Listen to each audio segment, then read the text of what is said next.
ಹೊಸದಾಗಿ ದೆಹಲಿ ಹೋಗಿದ್ದಾರೆ ಸರ್, ಸಂಪುಟ ಪುನರ್ರಚನೆ ಅಂತಿದ್ದಾರೆ ಸರ್. ನೋಡಿ, ಹೈಕಮಾಂಡ್ಗೆ ಭೇಟಿಯಾಗೋದು ಸರ್ವಸಾಮಾನ್ಯ. ಇವತ್ತು MLC ಪ್ರಶ್ನೆಗಳಿದೆ,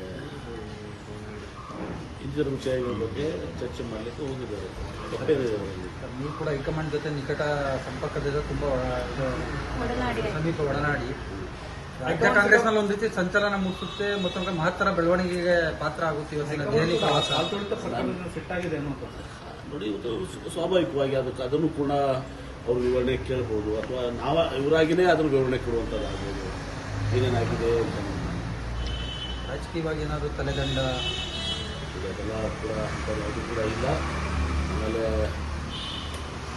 ಮುಖ್ಯಮಂತ್ರಿಗಳಾಗಲಿ, ಉಪಮುಖ್ಯಮಂತ್ರಿಗಳಾಗಲಿ, ಹೈಕಮಾಂಡ್ ಆಗಲಿ ದಿವಸ ಈ ಕಾರ್ತುಳಿತದ ಪ್ರಶ್ನೆ ಬಂದಾಗ ಇವರಾಗಿನೇ ಅವ್ರಿಗೆ ಹೇಳ್ಬೋದು, ಅಥವಾ ಅವರಾಗಿ ಇವ್ರನ್ನ ಕೇಳಿದಾಗ ಕೂಡ ಹೇಳ್ಬೋದು.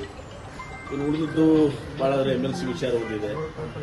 ಅದನ್ನು ಬಿಟ್ಟರೆ ಇನ್ನು ಉಳಿದಿದ್ದ ವಿಚಾರಗಳು ಸಂಪುಟ ಪುನರ್ರಚನೆ ಅದೆಲ್ಲವೂ ಕೂಡ ಹೈಕಮಾಂಡ್ ವಿವೇಚನೆಗೆ ಬಿಟ್ಟಿದ್ದು, ಮುಖ್ಯಮಂತ್ರಿಗಳ ವಿವೇಚನೆಗೆ ಬಿಟ್ಟಿರುವಂಥದ್ದು.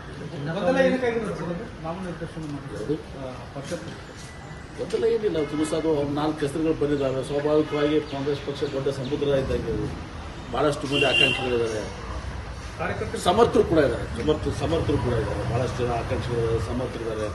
ಹೀಗಾಗಿ ಸ್ವಾಭಾವಿಕವಾಗಿ ಅಲ್ಲಿ ಪೈಪೋಟಿ ಬರ್ತದೆ. ಏನ್ಗೆ ಡೈರೆಕ್ಷನ್ ಕೊಟ್ಟು ಓಡ್ ಮಾಡಿಸಿದ್ರು AICC ನಾಯಕರು ಅಂತ ಚರ್ಚೆ.